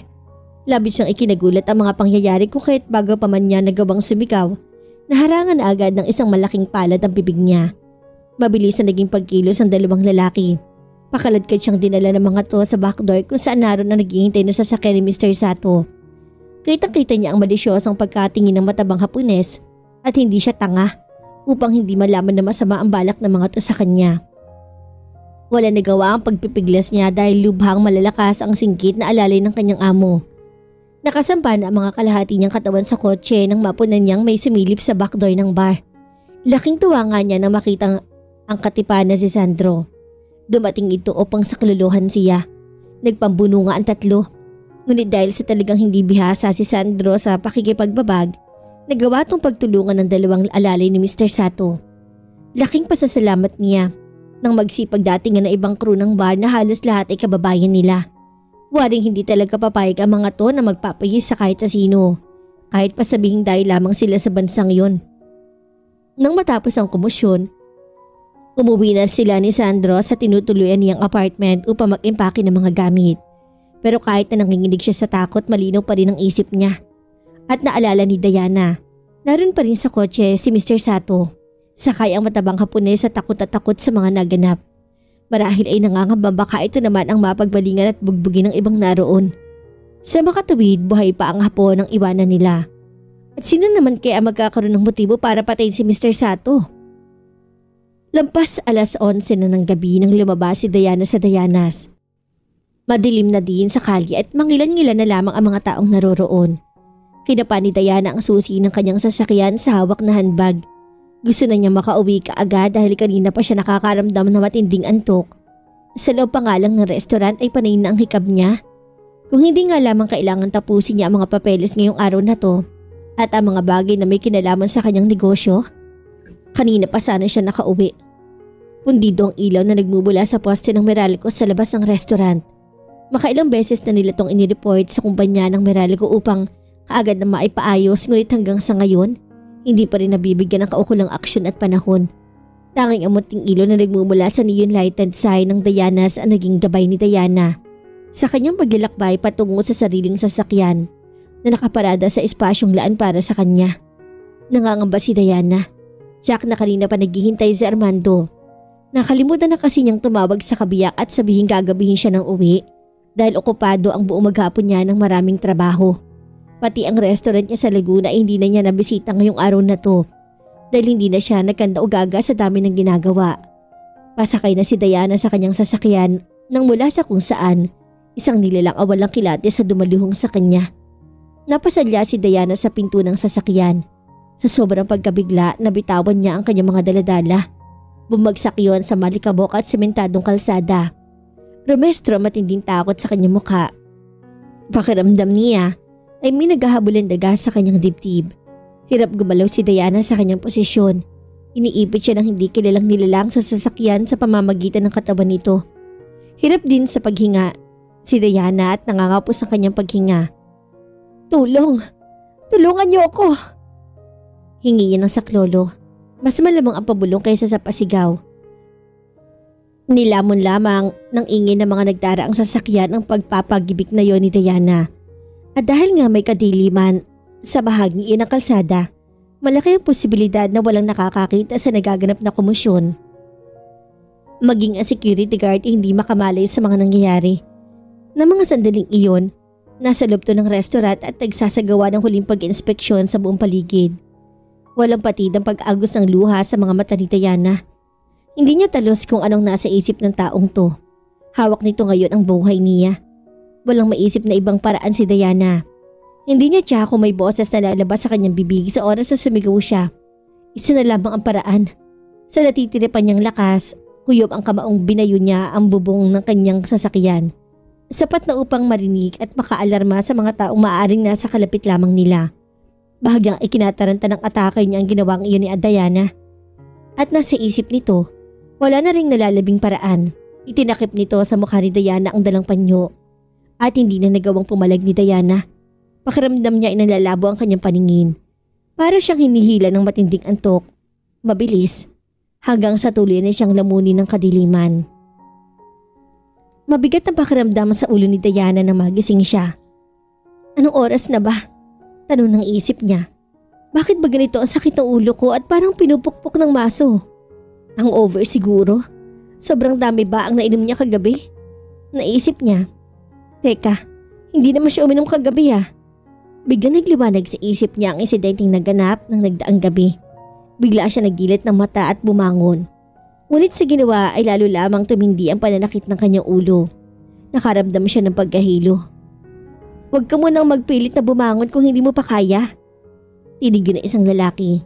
Napalingon si Diana sa pinanggalingan ng boses na yun at nanlaki ang kanyang mga mata sa nakita. Si Sandro ang kumidlap sa kanya. Walang hiya ka! Sandro! Talaga bang hindi mo ako titigilan? Nangangay kay sa galit na bulyaw ni Diana. Hindi umimik si Sandro at nagsindi lang ng sigarilyo at nakailang hit-hit buga. Nagtungo ng ulo si Sandro at wari nag-iisip ng sasabihin. Bakit mo ako dinala dito? Anong lugar to ha? Gigil ni Diana. Lumapit sa binata si Sandro at namintana. Humugot muna ng malalim na buntong hininga bago nagsalita. Ito lang ang naisip kong paraan para magkausap tayo. Murito humarap kay Diana. Sa ganitong paraan, hindi ka na makakaiwas pa. Wala kang choice kundi pakinggan ang lahat ng sasabihin ko. Pakiramdam ni Diana ay nanuot ang tingin nito. Diana, mahal kita. Sabi nito sa tinig na puno ng emosyon. Ngumisi lamang si Diana. Tapos ka na ba? Kung yan lamang ang sasabihin mo, wala na tayong pag-uusapan. Uuwi na ako. Pagkasabi niyon ay mabilis at tumayo ng kama si Diana at mabilis at tinungo ang pinto. Ngunit higit na mabilis ang pagkilo si Sandro. Naharangan agad nito ang pinto upang hindi siya makalabas. Naningkit ang mga mata ni Diana. Aalis ka ba dyan o sisigaw ako? Bulyaw niya kay Sandro. Maras na hinawakan ni Sandro sa magkabilang balikat si Diana. Nagbabaga ang mga mata nito sa matinding galit at nagagalawan ang mga muscle sa panga. Hindi ka pwedeng lumabas ng silid na to hanggat hindi mo naririnig ang lahat ng gusto kong sabihin. Kahit ano pa ang gawin mo, hindi mo ako mapapaniwala sa mga kasinungalingan mo. Masasayang ka lang ng laway. Kung kinakailangang igapos kita at ibitin ng patiwarik para pakinggan mo lamang ang sasabihin ko, gagawin ko. Huwag mo akong takutin, Sandro. Marunong din akong lumaban. Naghahamon ng tinig ni Diana. Siya nga, mapait ng ngisi ni Sandro. Dahan-dahan itong lumapit kay Diana. Mabilis ay kinawit ni Sandro ang kamay sa bebang niya at kinabig siya palapit. Ngunit nagawang ituko ni Diana ang dalawang kamay sa dibdib. Ubod lakas itong itinulak ang lalaki. Isang kamay niya ang dumapo sa kaliwang pisngi ni Sandro at halos mapabaling ang mukha nito. Sa palad niya na lumagapak. Chapter 5 Finale. Lalo nag-ulol si galit si Sandro. Marasya nitong isinalya sa malambot na kama. Tumama ang braso ni Diana sa kanto ng kalapit na side table. Hinawakan ni Diana ang bahaging yon ng braso na nasaktan. Hinaplos upang maibsan ng pangahapdi. Ang kapal na mukha mong saktan ako. Samantalang kung tutuusin, ikaw pa nga itong may malaking atraso sa akin. Galit na wika ni Diana. Kung nakakamatay lamang ang titi, kanina pa sana bumuligtas sa sahig si Sandro. Hindi umimik si Diana. Matalim pa rin ang tingin nito sa dating katipan. Diana, paano sa tawag nito? Hindi kita niloko, gaya ng inaakala mo. Samantalang wala ka, dumating ang mga Japanese Interpol sa airport at hinuli ako. Isa ako sa mga pinagbibintangang pumatay kay Mr. Sato. Hindi makapaniwala si Diana sa narinig. Kung gayon totoo ang sinabi ni Ami sa kanya. Hindi dito napagkamalan lamang si Sandro. Halos 6 na buwan kaming nakulong sa Tokyo Jail.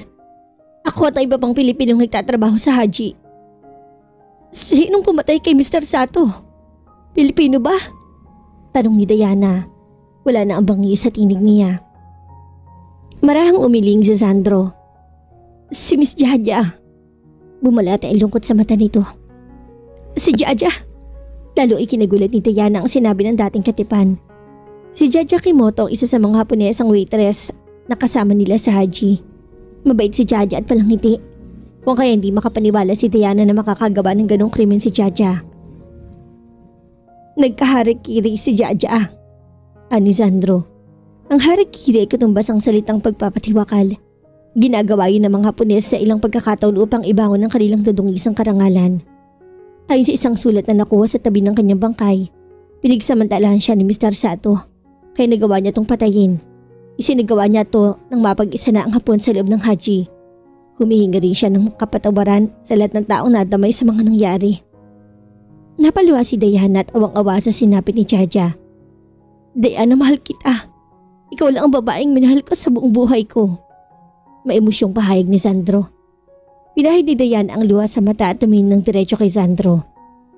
Paano ka nagkaroon ng lakas ng loob na sabihin sa akin yan? Samantalang bago pamatay nagkakilala sa Japan, may 2 taong gulang na anak ka na at asawa. Wika ni Diana na bakas ang matinding hinanakit sa tinig. Ibig sabihin, noon, mula sa pool pa lamang iniloloko mo na ako. Makiusap lang, Sandro. Huwag mong bilugin ang ulo ko. Hindi ko anak si Adrian. Pakli naman ni Sandro. Os, hindi kumbinsido si Diana. Look, Diana, I'm telling you the truth. Hindi ko anak si Adrian. Anak siya ni Ana sa pagkadalaga. Paliwanag nito. At si Ana, kahit kailan wala akong espesyal na nararamdaman para sa kanya. Wala ba? Kaya pala inako mo ang obligasyon ng iba? Dahil sa hindi siya espesyal sa'yo, ganun ba ang gusto mong ipalabasin? Sarcastic kong pahayag ni Diana. Diana, listen to me. Will you? Tumaas ang boses ni Sandro. Totoo, nakisama ako kay Ana pero hindi dahil sa pag-ibig, kundi dahil sa utang na loob. Utang na loob? Linawin mo ang sinasabi mo. Nang makulong ako sa Japan, si Ana ang sumuporta sa nanay ko at kay Ate Luisa. Kahit na nung magkasakit si Inay at maratay sa ospital, si Ana lang nag-iisang taong hindi nagkaitang tulong sa kanila. Alam ko, ginagawa yun ni Ana dahil may pagtingin siya sa akin. Pero hindi ko kayang suklian ng pagmamahal ang lahat ng kabutihang pinapakita niya. Dahil noon pa man, iisa lang ang babaeng pinag-alayan ko ng puso ko. Tinignan muna ni Sandro ang reaksyon niya bago muling nagpatuloy. Matagal kitang hinanap, Diana. Pero walang makapagturo sa kinaroroonan mo. Pinuntahan kita no sa apartment na inuupahan niyo sa address na naiwan mo sa akin. Pero wala ka na rin doon. Hanggang sumuko na ako sa paghahanap. Pero kasabay ng pagsuko na yun ay ang pagkalimot ko sa salitang pag-ibig. At si Ana, pinakasalan mo pa rin siya? Tanong ni Diana. Hindi kami kasal ni Ana. Nagsasama kami sa iisang bubong ng walang commitment, ng walang obligasyon, at hiwalay ng silid. Idiniin pa ni Sandro ang pagbigkas sa mga huling kataga. Ayoko rin na lumaki si Adrian na laging tambulan ng tukso at masamang biro ng kalaro ng ibang tao. At isa pa, hindi ko ideya ang ganitong arrangement, kundi kay Ate Luisa. Hindi ka agad nagawa magsalita ni Diana. Siya ang lubos na napahiya sa kanyang natuklasan. Hindi siya karapat-dapat sa dakilang pagmamahal ng lalaking to. Diana, paano sasambit ni Sandro sa pangalan niya? Hindi pa rin nagbabago ang nararamdaman ko para sa iyo. Kung gaano kita kamahal noon, ganoon pa rin ang pagmamahal ko sa iyo ngayon. Bukas, hanggang sa huling hibla ng aking hininga. Sumibat sa kanyang pandama ang lahat ng katagang binigkas ng binata. Sandro, lulod na sa galak ang puso niya. Malapit ang pumatak ang luha ng walang kapantay na kaligayahan. Masuyong hinawakan ni Sandro ang mukha ni Diana. Do you still love me? Maasam na tanong nito. Humihingi ng kasiguruhan ang tiwalang pinagbuhay ng mga taong pinaglayo sila ng pagkakataon. Akala ko, kapag nagpakasal na ako kay Rafi, kaya na kitang kalimutan, na maaari kong pag-aralan at turuan ng puso ko mahalin siya. Pero nagkamali ako. Dahil kahit na pala magkatotoong niloko mo ko at iniwan, ikaw pa rin ang hahanap-hanapin ko at mamahalin. Dumali na ng tuluyan ang luhang kanina pa nagpapadya sa pag-agos. Nagyakap ang dalawa. Mahigpit.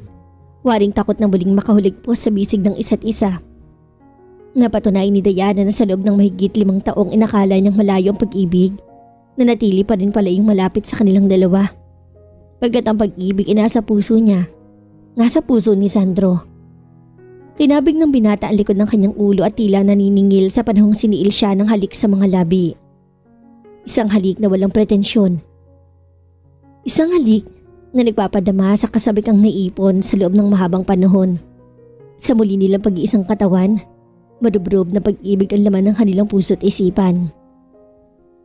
Dinala ni Sandro ang langit sa lupa at inalay iyon kay Diana.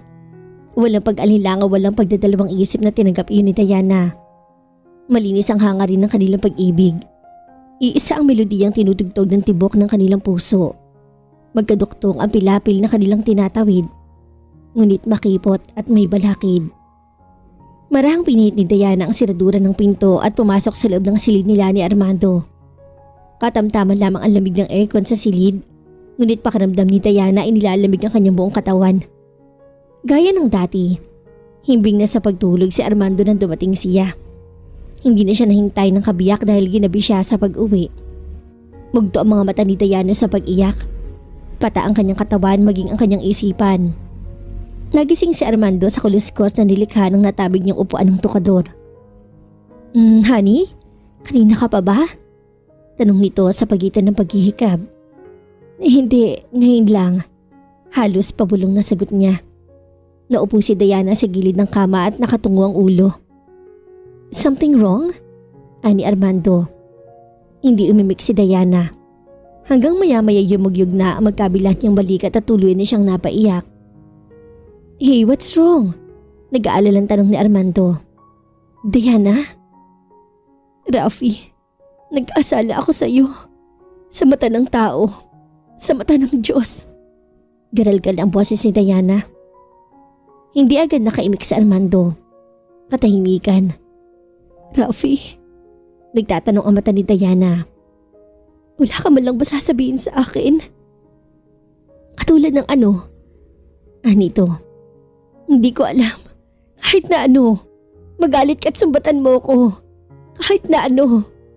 Nag-i-hysteria na si Diana at lalo siya nakakaramdam ng guilt sa pinakikitang kahinhunahan ni Armando. Nagbuntong hininga ang asawa. I know that this is coming, Diana. Nagpunta na noon dito si Sandro. Ipinagtapat na niya ang tungkol sa naging relasyon ninyo. He even asked me to tell you the truth. Katotohanan kung bakit siya biglang nawala. But I was so selfish. Dahil mahal kita.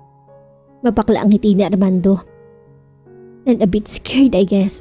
Dahil alam kong mahal mo pa rin si Sandro. I can feel it. Takot ako mawala ka sa akin. Baka kasi hindi ko kaya. Masyado ako nasanay na narito ka sa tabi ko eh. Nangingislap na sa pinipigil na luha ang mga mata ng asawa. Ngunit kahit na anong pagsilip ang gawin ni Diana, nilamlam ng kalooban nito. Wala talaga siyang makapanggalit o kahit ng konting hinanakit sa mga mata ng lalaki. Rafi, mahigpit niyang niyakap ang kabiyak. Pinakabala ni Diana ang mabigat na dalahin sa dibdib sa pamamagitan ng pagluha. Shh, don't cry anymore. Talo ni Armando sa kanya. Let's just forget this ever happened. Okay?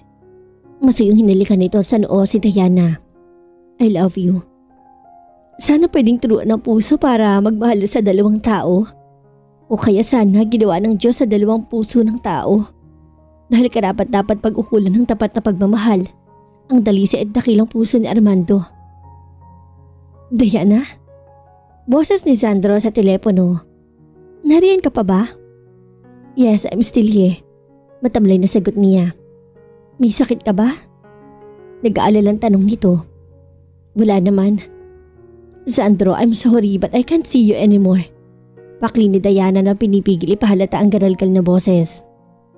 Diana, wag mo naman akong biruin ng ganyan. Kinakabahan na wika nito. Hindi to oras para ako magbiro. Hindi kita binibiro. Alam na ni Rafi ang tungkol sa ating dalawa. Sinabi ko na sa kanya. Binabawalan ka ba niyang makapagkita sa akin? No, desisyon ko to. Ganun na lang ba yun? Paano na tayo? Bahon ang boses ni Sandro at sa paligid niya umiiyak na to. Mahal kita, Diana. Alam mo rin naman kung anong nararamdaman ko para sa'yo, di ba? Umiiyak na rin si Diana. Yun naman pala eh, anong problema doon? Hindi problema ang pag-ibig. Ang puso, pero dapat din nating isipin ang kapakanan ng ibang tao. Sa batas ng Diyos, may pananagutan na ako. At yun ang isang katotohanan na hindi natin pwedeng itanggi. Meron ka ring pananagutan kay Ana at huwag mong basta takasan yun. Tama ang sinabi ng Ate Luisa mo. Mananatiling bawal ang relasyon natin dahil habang buhay ako nakatali sa isang sagradong kasal. Sabihin mo na nananaginip lang ako na hindi totoong sinasabi mo sa akin to. You're not dreaming, Sandro. Malamig na wika ni Diana. Diana, mag-usap tayo, magkita tayo, pupuntahan kita dyan. Nakagat ni Diana ang pang-ibabang labi at patuloy ang pag-agos ng luha sa mata. Goodbye, Sandro. Mahina at halos pabulong na usal niya. Diana! Ani Sandro ngunit hindi na siya naririnig ng babae. Binaba na ni Diana ang aparato sa katangan.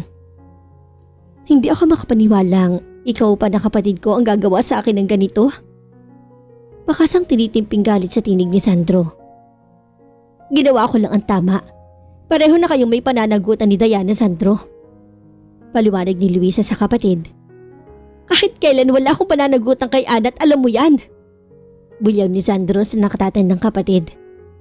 Pagkatapos ang lahat ng ginawa niya para sa atin, lalo na kay inay, hindi ka malang ba marunong tumanaw ng utang na loob? Galit na rin si Luisa. Tama bang kabayaran ang sinasabi mong utang na loob yan ang pilitin ng sarili ko at puso ko na mahalin siya? Bakit? May naisip ka ba bang ibang paraan para makabayad? Naghahamon ang tinig ni Luisa. Naiiling naman si Sandro. Alam ko magiging sayo malaki ang utang na loob ko. Dahil ikaw na ang tumayong ama ng pamilya mula nung mamatay si tatay sa aksidente. Salamat. Salamat sa mga sakripisyo, Ate Luisa. Pero hindi ko may utang na loob ako sa'yo. May karapatan ka na para saklawan ng buong buhay ko. Bulyaw ni Sandro sa kapatid. Hindi naman nakaimik si Luisa. Natilihan sa mga sinabi ni Sandro. Hindi mo kailangan tumanaw ng utang na loob sa akin, Sandro. Tinig yun mula sa kanilang likuran. Si Ana, kanina pa pala to nakikinig mula sa may pinto at parang iisang taong napatingin sina Sandro at Luisa sa babae. Ana? Gulat na napatayo si Luisa sa silyang inuupuan para tong papel na binabat sa suka nang makita ang tinuturing nitong hipag. Huwag ka mag-alala, hindi ako maniningil lang kahit na anong pautang. Sabi ulit ni Ana. Ginawa ko ang lahat ng iyon para sa iyo, Sandro. Sa sobrang pagmamahal ko sa iyo. Dahil naniwala ako sa sinabi ng Ate Luisa na ang ginawa mong pagtanggap sa anak kong si Adrian ay unang hakbang na upang buksan mo ang puso mo para sa akin. Mahinahon ang mga salita ni Ana at kalmado ang ekspresyon ng mukha. Ngunit sa kabila ng pisikal na batayan ay kung bakit damang-dama din ni Sandro ang paghihirap sa kalooban ng babae. Samantalang napalunok naman si Luisa sa narinig. Totoo ang sinabing iyon ni Ana. Kaya lang ang kinakasama lang ng loob ko. Umasa ako at naghintay sa isang bagay na kahit na bala kailan ay hindi darating. Nagkaroon na ng bakas ng hinanakit sa tinig nito. I'm sorry, Ana. Tanging nasabi ni Sandro. Ano ba ang mga salitang makakapagbawas sa mga sugat na nilikha na? Ikinurap ni Ana ang mga mata sa katipid ng ngumiti. Don't worry, I'll be alright. Masakit lang naman to sa una, pero makakaya ko rin to. I just need time. Lihim na humanga si Sandro sa katatagan ni Ana. Alam niya na darating din ang lalaking nababagay para dito sa tamang panahon. Hihintayin ko lang na dumating si Adrian mula sa eskwelahan. Aalis din kami mamayang gabi. Sabi ni Ana kay Sandro. Pero Ana, hindi niya naman kailangang umalis si Adrian dito eh. Pigil ni Luisa sa babae. Isang matalim at nagbabantang tingin ang pinukol ni Ana sa bahagyang namumutlang si Luisa. Sapat na yun upang tuloyan na nitong ipinid ang bibig.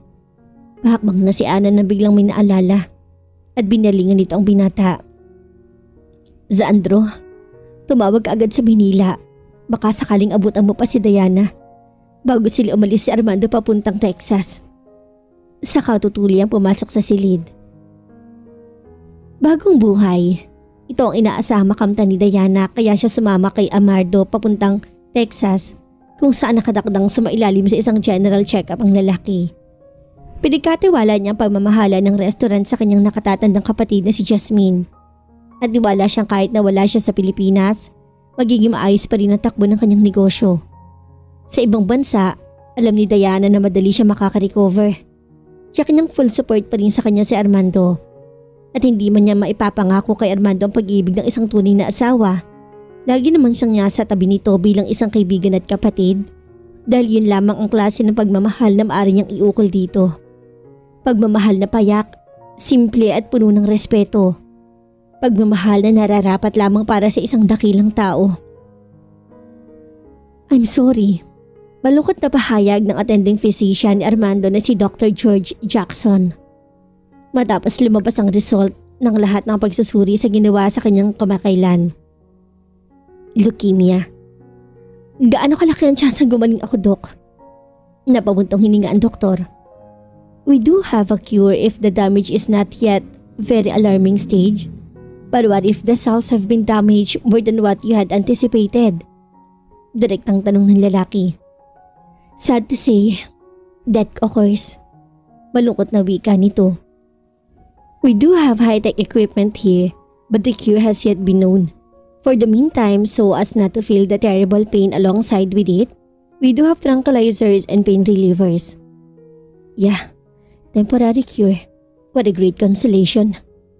That's the only thing science can do for now. We'll just have to hope for the best. Prayer and faith could make a good start. Anito? So how sick am I really? Tanong na Armando. We don't know yet. We still have to make further analysis on your blood samples so we can be able to determine the damages on your white blood cells. Again, what we can do now is hope for the best. Tumango lamang si Armando at nagpasalamat sa dayuhang doktor at saka nilisan ng ospital na puno ng pangamba. Sunod-sunod na ang atake ng sakit ni Armando. Nitong nakaraang buwan, nangangamba si Diana sa kalagayan ng kabiyak. Ilang beses na pinilit ni Diana si Armando na ipagtapat sa kanya ang karamdaman nito. Ngunit parati lamang sinasabi ni Armando na alta presyon lamang yon. Ayon sa dayuhang doktor na tumitingin dito. Ngunit hindi siya naniniwala. Idinadaing ni Armando ang matinding pamamanhid sa mga kalamnan. Unti-unti ring nawawala ng pakiramdam ang katawan. Isa at iba't ibang stimulus. At alam ni Diana hindi simpleng alta presyon lamang. Malaki rin ang inihulog ng katawan nitong dati ay matikas at puno ng sigla. Hirap si Diana sa kalagayan ni Armando. Ngunit lalong hirap ang kanyang kalooban. Hindi niya alam kung paano tutulungan ng asawa. Kaninang umaga habang inaayos niya ang maliit na hardin ng bahay na tinutulian nila sa Texas, matamlay na lumapit kay Diana ang kabiyak at idinadaing nito ang sumasakit na ulo. Lumapit si Diana upang masahihin sana ang nananakit na ulo ni Armando nang bigla siyang matigilan. Nung una akala niya'y pawis lamang ang gumigiti na yun sa leeg ng asawa. Ngunit nang hilakbot si Diana ng mapunang kulay pula ang tumutulong iyon sa leeg ni Armando. Dugo! Tumutulo ang malapot na dugo mula sa tenga ni Armando pagapang sa leeg nito. Lalo nag-hysteria si Diana nang biglang bumagsak si Armando sa kanyang harapan at nawala ng malay. Tarantang humingi ng tulong si Diana sa isang dayuhang kapitbahay na naglilinis ang sasakyan sa garahe ng mga sandaling yon. Isinugod nila si Armando sa Texas State Hospital upang doon ay lalo mag-imbal sa kanyang natuklasan. And like what I said, pain relievers and tranquilizers could just offer a little help but not a cure. Malungkot na pahayag ng doktor. Natulig si Diana sa tinura ng Amerikanong doktor. Wala nang lunas ang sakit ni Armando. Kalat na sa katawan nito ang nakamamatay na sakit. At kahit na ang panandali ang lunas na pagtatanggal at pagsasali ng bagong dugo sa asawa, upang madagdagan ang bilang ng white blood cells, ay isang mahabang proseso. Lubhang mas mabilis ang pagkalat ng sakit at pagkapinsala ng mga white blood cells. Kung kaya ang palagi ang pagsasali ng dugo sa pasyente ay lalo lamang nagpapahina ng katawan nito. Pinagmasdan ni Diana ang mukha ni Armando na himbing na nagpapahinga matapos saksakan ng pampatulog ng nurse kanina. Baka sa mukha nito ang paghihirap sa sakit. Hindi napigil ni Diana ang pagpatak ng luha at habag na bag siya sa kalagayan ng asawa. Kung maaari lamang niyang akuin ang paghihirap na dinaranas nito ngayon ay gagawin niya para kay Armando. Maraming dumalo sa libing ni Armando sa Loyola Memorial Park. Naroon ang mga kaibigan at ilang natitirang kaanak nito na nagbiyahe pa mula sa malayong lalawigan ng Palawan.